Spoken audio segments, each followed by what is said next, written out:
When I first made the correlations between Kabalah and science, I was stunned. We do know that Isaac Newton had access to certain mystical texts, certain texts of the Kabbala. Well, the Kabbalistic description of creation is coming from a single little point, from a speck, and of having matter form and time and space form all together at the very beginning. This sounds very much to me like the description of the Big Bang. I couldn't believe that the Kabbalists could derive these truths without really knowing any mathematics or physics. It is certainly true that in string theory, the number 10 is the dimension of space-time for supersymmetrical string theories, and 26 for bosonic string theories stand out as a requirement of the mathematics.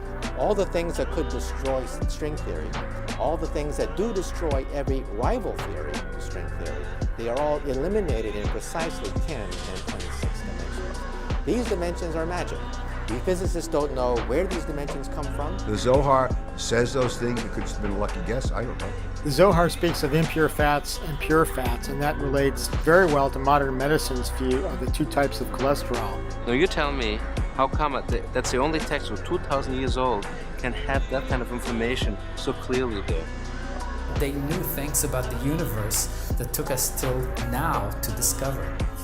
I think it's rather intriguing that the Zohar mentions cholesterol and mentions the liver and bile. What I like about Kabalah is that it has a rather profound view of a creator, of a divine being that transcends all possible notions that we could have. There can be an interface between science and spirituality. The Zohar's notion that light is a realm of no time and no space is quite consistent with special relativity. What's been stopping it so far are, number one, the lack of a good concept, and I think the Kabbala is offering that now in the context of modern science, and two, a reticence on the part of both scientists and people in religion to mix the two. It's rather amazing, this uncanny reflection of some of the most advanced cosmology coming from our satellites, coming from our atom smashers, coming from our blackboards, that are mirrored in the Zohar and ancient Kabbalistic texts. Kabalah, sometimes anglicized as Kabbala, is often defined as Jewish mysticism. Pop star Madonna embedded Kabbalistic imagery into her 2002 music video for the James Bond film Die Another Day. Generally speaking, though, mysticism refers to an experiential, spiritual endeavor to encounter or invoke the divine in this world. So this would include religious experiences of the divine, like ecstatic visions, rituals to try to access divine presence or to trigger transformative inner experiences. Mysticism can also refer to works of literature related to these themes, and though many Kabbalists could be described as ecstatic visionaries, the earliest Kabbalists were Jewish teachers, theologians, and philosophers. Most were the educated elite of medieval Europe, living in Spain and France, writing new and innovative studies on Jewish texts and concepts about mystical contemplation of the divine realms, the nature of God, the purpose of humanity, and the creation of the universe. The Hebrew word Kabalah derives from the verb to receive, and could be translated as that which has been received, or simply tradition. The scholar Joseph Dan writes that Kabalah is thus a claim by Jewish spiritualists from the Middle Ages to this day that they received a tradition that was held secret for many centuries. Kabalah emerged in southern Europe in the 12th century in several major centers of learning, including Provence in southern France, and areas on the Iberian Peninsula, including Girona and the region of Castile. But Jewish mysticism has a long history that stretches back hundreds of years before this. You can find mystical texts in the Hebrew Bible itself. According to Gershom Shalem, the father of the modern academic study of Kabbalah, the first true work of Kabbalah is probably the Sefer HaBahir, which dates to the late 12th century. Scholars argue that the Bahir is the earliest Kabbalistic text because it introduces 3 new ideas into Jewish mysticism that almost all later Kabbalists adopted. Number 1, the idea that the divine world is composed of 10 divine powers known in later texts as Sfirot. Number 2, the idea that one of the divine powers is feminine, which formally introduces the idea of gender dualism into later Kabbalah. And number 3, the idea that the divine powers can be described with the allegory of a tree. You've probably seen schematic drawings of this tree around the internet if you've done even a cursory study into Kabbalah. The Bahir was not created in a vacuum though. It reworks proto-Kabbalistic ideas found in earlier books, such as the Sefer Yetzirah, which was probably composed sometime in the late antique period. We're really not sure, but by the 10th century, Jewish scholars were writing all sorts of commentaries on this book. The Sefer Yetzirah laid out the groundwork for Kabbalistic speculation about the 10 divine powers or emanations called Sfirot, as well as the mystical meaning of numbers and Hebrew letters. One of the main ideas shared by almost all Kabbalists is the concept of Ein Sof, literally translated as no end or infinite. We can think of Ein Sof as an infinite impersonal God or supreme entity that we cannot describe with our own human faculties. In the words of the medieval French rabbi Isaac the Blind, Ein Sof is that which is not conceivable by thinking. To use an example from astrophysics, Ein Sof is kind of like dark matter. It's a placeholder for something that we just cannot perceive ourselves with our own senses. Ein Sof is important not just because it illustrates how mystics viewed God, but also how they viewed the universe. The great 16th century Kabbalist, Isaac Luria, developed a theory of cosmogony, or in other words, an explanation for the beginning of the universe. And he based it on Ein Sof, calling it Tzimtzum, translated as contraction. His theory of Tzimtzum goes something like this. First, in the beginning, there was only Ein Sof. Ein Sof then contracted, leaving a space in which our world developed.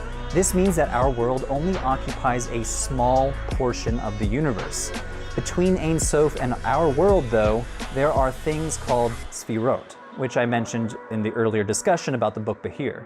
Now, it's impossible to define Sfirot because Kabbalists throughout time have held many different ideas about them, but some think of them as layers of existence, 10 divine powers or emanations of Ein Sof that are ordered in a hierarchy that together represent the power of the Godhead. Like I said earlier, you've probably seen depictions of the 10 Sfirot, since they're often portrayed as a tree or corresponding to different parts of the human body. Some scholars would say that the concept of Sfirot is the clearest indication of a Kabbalistic worldview. We can think of the Sfirot as divine intermediaries between us and the ultimate unknowable Godhead. The one at the top is the closest to Ein Sof, and the one at the bottom, called the Shekhinah, is the one that we humans most intimately interact with, the divine power closest to the material created world. Interestingly, the Sfirot are gendered. Kabbalists conceived of the Shekhinah as feminine and often described as God's bride. Each of the Sfirot is male or female, but most have both male and female parts, and each one can be male in relation to one and female in relation to the other. This gendering of the Godhead gives us a look into another important part of Kabalah, sexuality. The best example of this comes in the most important book in all of Kabalah, the Zohar, or the Book of Radiance. One scholar of Kabalah calls the Zohar the highest expression of Jewish literary imagination in the Middle Ages. It's considered by many the core text of Kabalah, and although I call it a book, the Zohar really should be described as a body of literature. The Stanford University Press translation and commentary of the Zohar required 12 volumes to publish it. The Zohar develops many of the major themes of Kabalah, including the gendering of both the Sfirot and the mystic's ultimate mission.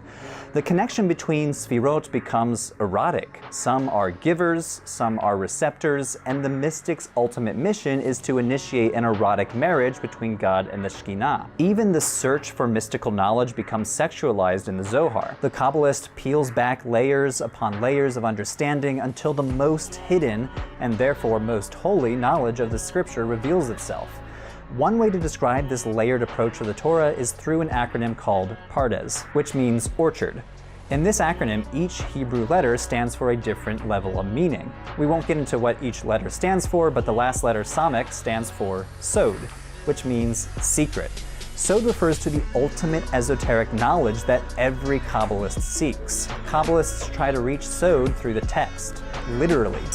Throughout the 20th century, Kabalah hit the mainstream in pop culture.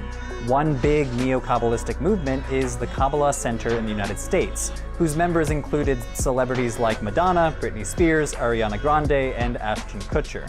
Started by Philip Berg and his wife Karen Berg in 1984, the center sought to popularize and spread Kabbalistic teachings, even outside of Judaism. Madonna became one of their most famous adherents, and that's why we get her James Bond music video. During the video, she is being tortured in a North Korean bunker of some sort, which is featured in the film itself. She is depicted wrapping her arm with tefillin, and at the end, the Hebrew letters Lamed Aleph Vav are burned onto the electric chair where they were just trying to kill Madonna. These letters are from one of the 72 names of God according to Jewish tradition, a tradition that became especially popular among medieval Kabbalists, and are mentioned in the Bahir and used in Kabbalistic magical practice. Other movements of modern Jewish mysticism have also sprung up in the past century and a half. The Neo-Hasidic movement and other revival movements have sought to reimagine mystical doctrine for a modern era. Some have even likened mystical experiences to the effects of psychedelic drugs.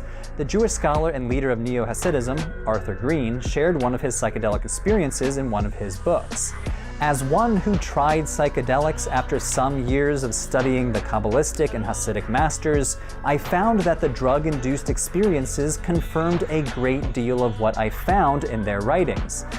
Overall, one thing that Kabalah teaches is a different way to use the mind. Kabalah breaks its students out of a strictly logical way of thinking and pushes them to uncover new modes of contemplation. It's a powerful tradition that has survived for many centuries in esoteric circles, but shows no indication of slowing down here in the 21st century.